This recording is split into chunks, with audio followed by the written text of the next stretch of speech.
왜 당신은 하나님께 눈물로 기도하고 믿음으로 달려왔음에도 불구하고 정작 기적이 가까워지는 순간에 더 깊은 혼란과 흔들림 속에 빠져드는 것일까요? 이것은 단순한 우연이 아닙니다. 하나님이 역사를 이루시는 방식은 언제나 인간의 한계를 끝까지 드러내신 후에야 기적을 보여주시는 방식이었기 때문입니다. 그래서 성경을 펼쳐보면 누구나 기적의 문턱 앞에서 극심한 두려움과 혼돈을 경험했습니다. 출애굽한 이스라엘 백성은 하나님의 강한 손으로 애굽에서 끌려 나왔지만 홍해 앞에서 모두가 절망했습니다. 앞에는 바다가, 뒤에는 애굽의 군대가 있었기에 그들의 눈에는 죽음뿐이었습니다.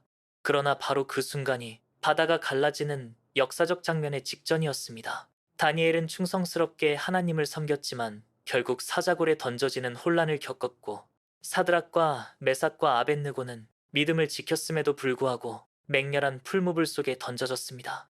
그러나 그 혼란이야말로 기적이 임하는 순간이었습니다. 사자의 입은 닫히고 불꽃은 그들을 태우지 못했습니다. 기적은 언제나 혼란의 절정에서 터져 나왔습니다. 당신이 지금 느끼는 영적 혼돈, 기도에도 응답이 없는 것 같은 침묵, 오히려 더 거세지는 고난과 시험, 그 모든 것이 바로 기적의 전조입니다. 왜냐하면 사단은 당신의 삶에 이미 다가온 하나님의 계획을 감지하고 마지막 발악을 하기 때문입니다.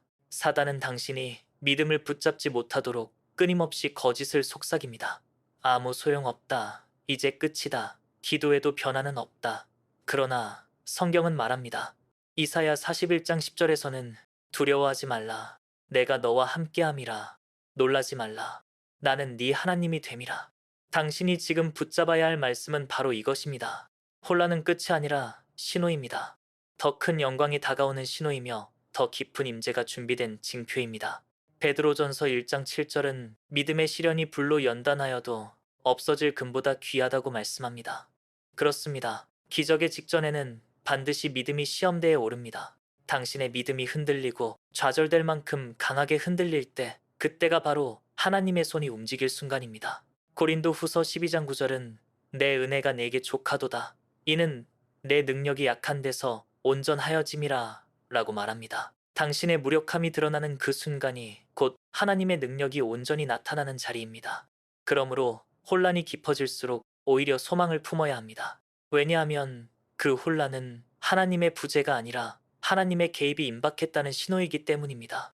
사도행전의 바울과 실라를 보십시오. 그들은 복음을 전하다가 억울하게 매를 맞고 감옥에 갇혔습니다. 그들의 몸은 상처투성이었고 밤은 어두웠습니다. 그러나 그 한밤중에 기도와 찬송이 울려 퍼졌고 그 순간 옥문이 열리고 착고가 풀어지는 기적이 일어났습니다. 바로 그 전까지는 아무 일도 일어나지 않았습니다. 오히려 더 깊은 혼란과 절망만 있었을 뿐입니다. 그러나 하나님은 그 절망의 순간을 기적의 무대로 바꾸셨습니다. 지금 당신이 겪는 혼란이 바로 그러한 무대입니다. 사람은 보지 못해도 하나님은 이미 준비하고 계십니다. 그러므로 당신은 혼란을 다른 시선으로 바라보아야 합니다. 사단은 혼란을 저주의 표적으로 보게 하지만 하나님은 혼란을 영광의 전조로 바꾸십니다. 시편 46편 1절은 하나님은 우리의 피난처시요 힘이시니 환난 중에 만날 큰 도움이시라 라고 말합니다. 지금 환난 가운데 있는 당신은 사실 하나님을 만날 절호의 자리에 서 있는 것입니다. 이 사실을 모르면 혼란 속에서 절망하고 포기하게 되지만 이 원리를 알면 혼란 속에서 오히려 더 깊이 하나님을 붙잡게 됩니다. 요셉은 형들의 시기와 배신으로 구덩이에 던져지고 종으로 팔려갔으며 억울한 누명을 쓰고 감옥에까지 갇혔습니다. 그 삶 전체가 혼란투성이었지만 바로 그 혼란의 끝에서 총리가 되는 기적을 경험했습니다. 엘리야는 갈멜산에서 수많은 바알 선지자들과 맞서며 죽음을 무릅썼습니다. 그 순간은 혼란이었지만 하늘에서 불이 내려 제단을 삼키는 기적이 일어났습니다. 기적은 언제나 혼란의 절정에서 나타났습니다. 그러므로 지금 당신이 겪는 영적 혼돈과 압박은 당신을 무너뜨리려는 것이 아니라 오히려 기적의 가까움을 알리는 경고음입니다. 당신은 지금 믿음의 시험대에 서 있으며 이 시험을 끝까지 버티는 자만이 하나님의 영광을 보게 됩니다. 많은 이들이 기적 직전에 포기합니다. 그 이유는 혼란을 잘못 해석하기 때문입니다. 그러나 이제는 기억하십시오. 혼란은 끝이 아니라 시작입니다. 절망이 아니라 약속입니다. 무너짐이 아니라 돌파의 신호입니다. 진통이 거세질수록 출산이 가까워지듯 혼란이 거세질수록 하나님의 역사가 가까이 와 있습니다. 지금의 고통과 눈물은 헛되지 않습니다. 하나님은 반드시 당신의 기도를 기억하시며 반드시 혼란을 뚫고 기적을 드러내실 것입니다. 당신이 기적의 문턱에 서 있을 때 사단은 가장 교묘하고 가장 집요하게 공격합니다. 그는 당신이 걸어온 모든 믿음의 길을 부정하게 만들고 지금까지 버텨온 모든 기도를 무가치하게 느끼게 하며 하나님이 침묵하시는 것처럼 보이게 합니다. 그래서 기적 직전에 찾아오는 혼란은 단순히 환경의 문제가 아니라 영적 전쟁의 절정입니다. 성경 속 인물들을 보면 이 패턴은 반복됩니다. 욥은 사단의 표적이 되어 하루아침에 재산과 자녀를 잃고 온몸에 종기가 나자 주변 사람들에게 버림받았고 아내조차 하나님을 저주하고 죽으라고 말했습니다. 바로 그것이 사단이 노리는 치명적인 순간이었습니다. 다니엘은 하나님께 충성했지만 결국 사자굴에 던져졌고 사드락과 메삭과 아벳느고는 금 신상 앞에서 무릎 꿇지 않았다는 이유로 불타는 풀무불에 내던져졌습니다. 모두가 끝났다고 보이는 그 순간 사단은 기뻐했을지 모르지만 바로 그 자리에서 하나님의 영광이 드러났습니다. 사자의 입은 닫히고 불은 새 친구를 태우지 못했습니다. 왜 이런 순간들이 반복될까요? 그것은 사단이 마지막 순간에 사람을 무너뜨릴 수 있다면 하나님의 기적은 빛을 잃고 증거가 되지 못하기 때문입니다. 그래서 그는 끝까지 흔듭니다. 두려움으로, 의심으로, 피로와 낙심으로, 때로는 가장 가까운 사람들의 말과 시선으로, 심지어는 당신 안에서 솟아나는 자기 불신으로 공격합니다. 기적이 가까워질수록 아무 소용없다, 다 끝났다, 기도해도 달라지지 않는다 라는 목소리가 점점 크게 들려오는 이유가 여기에 있습니다. 이 목소리에 굴복하면 믿음은 무너지고 기적을 보지 못한 채 포기하게 됩니다. 출애굽한 이스라엘이 홍해 앞에서 했던 불평을 기억하십시오. 우리가 애굽에서 죽었더라면 더 낫지 않았겠느냐. 그들의 입술을 통해 사단은 의심과 원망을 불어넣었습니다. 그 순간이 바로 치명적인 순간이었습니다. 그러나 모세는 하나님을 바라보았고 그 믿음의 결단이 바다를 가르는 역사를 일으켰습니다.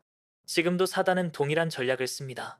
당신의 입술에서 불평과 원망이 터져나오게 만들고 하나님의 약속보다 상황을 더 크게 보게 만듭니다. 그래서 기적 직전의 싸움은 사실상 믿음의 마지막 결전입니다. 사단은 결코 당신을 가볍게 대하지 않습니다. 그는 수많은 세월 동안 성도들을 무너뜨려 온 경험이 있기에 언제 어떻게 당신을 흔들어야 할지 잘 압니다. 때로는 육체의 질병으로, 때로는 재정의 압박으로, 때로는 관계의 붕괴로, 때로는 끝없는 실패와 좌절로 찾아옵니다. 그 모든 것은 단 하나의 목표, 당신이 믿음을 버리고 주저앉게 하는 것입니다.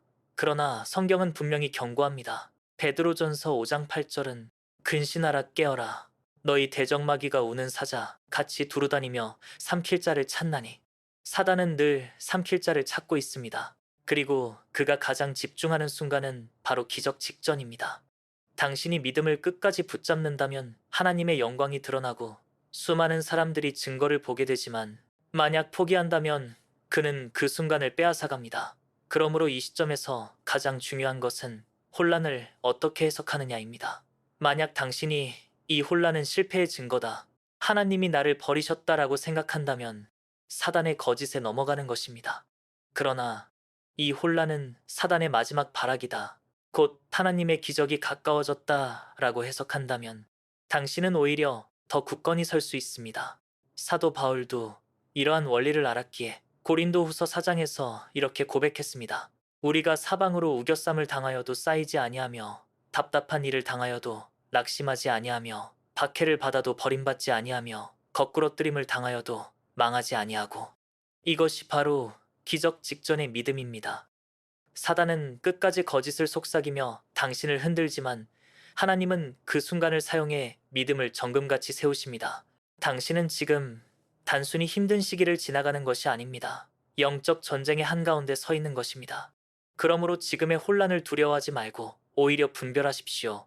사단이 크게 소리칠수록 그것은 그가 두려워하고 있다는 증거입니다. 왜냐하면 당신을 통해 드러날 하나님의 영광이 그에게는 치명적인 패배이기 때문입니다. 그러므로 기적 직전의 혼란은 사단이 노리는 치명적인 순간이지만 동시에 당신이 믿음을 지킬 수 있다면 사단이 가장 크게 패배하는 순간이기도 합니다. 지금 당신이 해야 할 일은 단순합니다.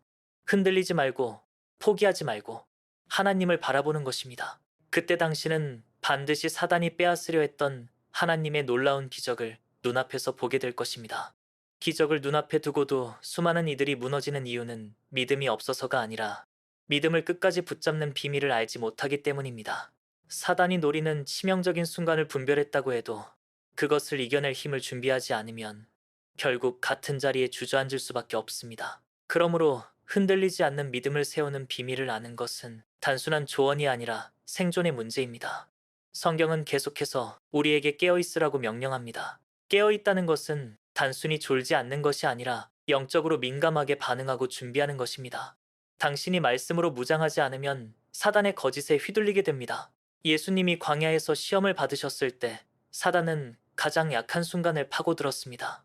굶주림 가운데 돌로 떡을 만들라고 유혹했고 성전 꼭대기에서 뛰어내리라고 시험했으며 세상의 영광을 조건으로 절하라고 요구했습니다. 그러나 예수님은 감정이나 이성으로 대적하지 않고 말씀으로 물리치셨습니다. 사람이 떡으로만 살 것이 아니요 하나님의 입에서 나오는 모든 말씀으로 살 것이라. 주 너의 하나님을 시험하지 말라. 주 너의 하나님께 경배하고 다만 그를 섬기라. 예수님의 승리는 곧 말씀의 승리였습니다. 따라서 믿음을 지키는 첫 번째 비밀은 말씀입니다. 말씀이 없는 믿음은 감정에 흔들리고 상황에 무너집니다. 그러나 말씀이 깊이 새겨진 믿음은 어떤 혼란 속에서도 뿌리를 내립니다. 그러므로 기적을 기다리는 동안 가장 중요한 일은 상황을 분석하는 것이 아니라 말씀을 붙잡는 것입니다. 두 번째 비밀은 기도입니다. 기도는 단순히 하나님께 요청하는 행위가 아니라 영혼을 지키는 호흡입니다. 바울은 쉬지 말고 기도하라고 했습니다. 왜냐하면 기도가 끊기면 영혼이 질식하기 때문입니다. 기도하지 않는 순간 사단의 화살이 틈입합니다. 예수님은 겟세마네 동산에서 제자들에게 깨어 기도하라고 하셨지만 제자들은 졸음에 빠졌습니다.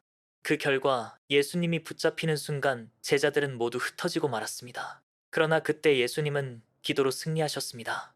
기도는 상황을 바꾸는 도구이기도 하지만 무엇보다 우리 자신을 지키는 방패입니다. 당신이 혼란 속에서 끝까지 기도의 자리를 지킨다면 사단의 공격은 무너지고 하나님의 능력이 드러납니다. 세 번째 비밀은 시선을 어디에 두느냐입니다. 베드로가 물 위를 걸을 때 주님만 바라보았을 때는 기적이 일어났지만 바람을 보는 순간 즉시 빠져들었습니다. 오늘 당신이 흔들리는 이유는 믿음이 약해서가 아니라 시선이 분산되었기 때문입니다. 상황을 보면 낙심이 밀려오고 사람을 보면 비교와 불평이 솟아오르지만 주님을 보면 소망이 살아납니다. 그러므로 시선을 오직 하나님께 고정하십시오. 내가 산을 향하여 눈을 들리라. 나의 도움이 어디서 올까? 나의 도움은 천지를 지으신 여호와에게서로다. 시편 기자의 고백처럼 시선을 하나님께 고정할 때 혼란은 흔들 수 없고 믿음은 견고해집니다. 네 번째 비밀은 공동체입니다. 사단은 언제나 혼자 있는 영혼을 노립니다. 엘리야가 갈멜산에서 대승리를 거두었음에도 불구하고 광야에서 홀로 있을 때는 극심한 낙심에 빠져 죽기를 구했습니다. 그러나 하나님은 그를 홀로 두지 않으시고 다시 사명을 주셨습니다. 신앙은 혼자 지킬 수 없는 싸움입니다. 믿음의 동역자와 함께 말씀을 나누고 서로를 위해 기도하며 함께 예배할 때 믿음은 더욱 굳건해집니다. 사단은 이를 알기에 관계를 끊고 홀로 서게 만듭니다. 그러므로 혼란 속일수록 믿음의 공동체를 떠나지 말아야 합니다. 다섯 번째 비밀은 감사입니다. 데살로니가 전서 5장 18절은 범사에 감사하라. 이것이 그리스도 예수 안에서 너희를 향하신 하나님의 뜻이니라 라고 말합니다. 감사는 환경이 아니라 믿음에서 나옵니다. 아직 응답을 보지 못했어도 감사하는 사람은 이미 믿음으로 응답을 붙잡은 사람입니다. 감사는 영적 문을 열어 하나님의 역사가 임할 통로를 만듭니다. 사단은 원망과 불평으로 믿음을 무너뜨리려 하지만 감사는 그 거짓을 끊습니다. 기적을 보기 전 감사하는 자만이 기적을 눈으로 보게 됩니다. 그러므로 말씀으로 무장하고 기도의 자리를 지키며 시선을 주님께 고정하고 공동체를 떠나지 않고 감사로 무장하는 것이 흔들리지 않는 믿음을 세우는 비밀입니다. 믿음은 특별한 은사가 아니라 매일의 작은 선택입니다. 상황이 흔들릴 때 말씀을 선택하고 두려움이 몰려올 때 기도를 선택하고 시선이 분산될 때 하나님을 선택하고 원망이 솟아날 때 감사를 선택하는 것입니다. 그 작은 선택들이 쌓일 때 믿음은 단단해지고 혼란은 더 이상 우리를 무너뜨리지 못합니다. 히브리서 10장 23절은 약속하신 이는 믿으시니 우리가 믿는 도리의 소망을 움직이지 말고 굳게 잡을 것이며 라고 말합니다. 약속하신 하나님은 신실하십니다. 그러므로 흔들리지 않는 믿음은 나의 결심에서 시작되지만 하나님의 신실하심 위에 세워질 때 비로소 완전해집니다. 믿음을 지킨다는 것은 결코 단번에 완성되는 일이 아닙니다. 그것은 매일의 순간마다 반복되는 선택의 연속이며 작은 싸움의 누적입니다. 많은 사람들이 큰 기적만을 기다리며 믿음을 단번에 드러내려 하지만 성경은 늘 일상의 작고 평범한 순간에서 믿음을 세우라고 가르칩니다. 노아가 방주를 짓는 데는 단 하루가 아니라 수십 년의 시간이 걸렸습니다. 매일 반복되는 망치질과 나무를 다듬는 과정 속에서 믿음이 쌓여 결국 홍수라는 심판의 날에 하나님의 구원이 드러났습니다. 아브라함도 마찬가지였습니다. 그가 100세가 되어 이삭을 얻기까지 수많은 기다림의 세월을 통과해야 했습니다. 그 기다림 속에서 흔들리지 않고 약속을 붙잡는 것이 곧 믿음이었습니다. 오늘 당신이 겪는 작은 선택들, 원망 대신 감사, 두려움 대신 기도, 의심 대신 말씀, 그것이 바로 기적을 준비하는 과정입니다. 우리는 종종 기적을 하나님이 단숨에 주시는 선물로만 생각하지만 실제로 기적은 우리의 믿음이 단련되는 과정 끝에서 드러나는 결과입니다. 그러므로 당신이 지금 붙잡아야 할 것은 눈앞의 환경이 아니라 말씀에 근거한 믿음의 선택입니다. 믿음을 흔드는 또 다른 요소는 바로 기다림입니다. 기적이 약속되었지만 그 성취까지는 시간이 필요합니다. 그 시간 동안 사람은 조급해지고 마음이 흔들립니다. 그러나 성경은 기다림 자체가 하나님의 뜻임을 보여줍니다. 시편 40편 1절은 내가 여호와를 기다리고 기다렸더니 귀를 기울이사 나의 부르짖음을 들으셨도다 라고 고백합니다. 기다림은 단순한 지연이 아니라 믿음의 깊이를 더하는 과정입니다. 우리가 기다릴 때 하나님은 상황을 바꾸실 뿐 아니라 우리의 내면도 바꾸십니다. 사단은 이 기다림의 시간을 가장 많이 공격합니다. 아무 일도 일어나지 않는 것처럼 보이게 하고 모든 기도가 허공에 흩어지는 것처럼 느끼게 합니다. 그러나 이 시간을 통과한 자만이 약속의 성취를 보게 됩니다. 기다림의 자리를 버티는 것 자체가 이미 영적 승리입니다. 당신이 오늘 하루를 믿음으로 버티고 내일도 같은 자리에 서 있다면 그것은 곧 사단이 실패했다는 증거입니다. 또한 흔들리지 않는 믿음을 위해선 하나님의 과거의 은혜를 기억하는 것이 중요합니다. 이스라엘 백성은 광야에서 수없이 불평했습니다. 그러나 하나님은 만나와 메추라기를 주셨고 반석에서 물을 내셨습니다. 그럼에도 그들은 금세 잊고 또 불평했습니다. 결국 약속의 땅에 들어간 것은 믿음을 지킨 다음 세대였습니다. 기억하지 않는 믿음은 무너지고 맙니다. 그래서 시편 기자는 내 영혼아 여호와를 송축하며 그가 베푸신 모든 은택을 잊지 말지어다 라고 노래했습니다. 오늘 당신도 마찬가지입니다. 과거에 하나님이 어떻게 응답하셨는지, 어떤 기도를 들으셨는지, 어떤 위기에서 건져주셨는지를 기억하십시오. 그 기억은 오늘의 혼란을 이길 힘이 됩니다. 과거의 은혜를 잊지 않는 자는 미래의 기적도 놓치지 않습니다. 그리고 무엇보다도 흔들리지 않는 믿음의 비밀은 순종에 있습니다. 믿음은 단순한 고백이 아니라 행동으로 드러납니다. 아브라함은 믿음으로 갈 바를 알지 못하고 떠났습니다. 모세는 믿음으로 애굽의 궁정을 버렸습니다. 엘리야는 믿음으로 갈멜산에서 홀로 서서 기도했습니다. 순종은 늘 계산을 넘어서는 결단이었고 그 결단 위에 기적이 임했습니다. 오늘 당신이 할 일은 모든 것을 다 알지 못해도 말씀에 순종하는 것입니다. 때로는 이해되지 않아도 상황이 합리적이지 않아도 순종할 때 하나님의 길은 열립니다. 흔들리지 않는 믿음은 결국 순종의 자리에서 완성됩니다. 그러므로 오늘 당신이 붙잡아야 할 결론은 명확합니다. 믿음을 세우는 비밀은 거창한 것이 아닙니다. 말씀을 붙잡는 것, 기도의 자리를 지키는 것, 감사의 입술을 내는 것, 공동체와 함께 서는 것, 과거의 은혜를 기억하는 것, 그리고 마지막으로 순종하는 것입니다. 이 모든 것은 거대한 결단이라기보다 매일의 선택입니다. 그러나 그 선택이 쌓일 때 하나님은 반드시 그 믿음을 통해 기적을 드러내십니다. 지금 당신이 있는 자리가 혼란스럽고 앞이 보이지 않더라도 포기하지 마십시오. 오늘도 작은 선택을 하십시오. 두려움이 올 때 말씀을, 의심이 올 때 기도를, 불평이 솟을 때 감사를, 무기력이 몰려올 때 순종을 선택하십시오. 그 작은 선택이 쌓일 때 흔들리지 않는 믿음이 세워지고 마침내 당신의 삶에서 하나님의 놀라운 기적이 반드시 드러나게 될 것입니다.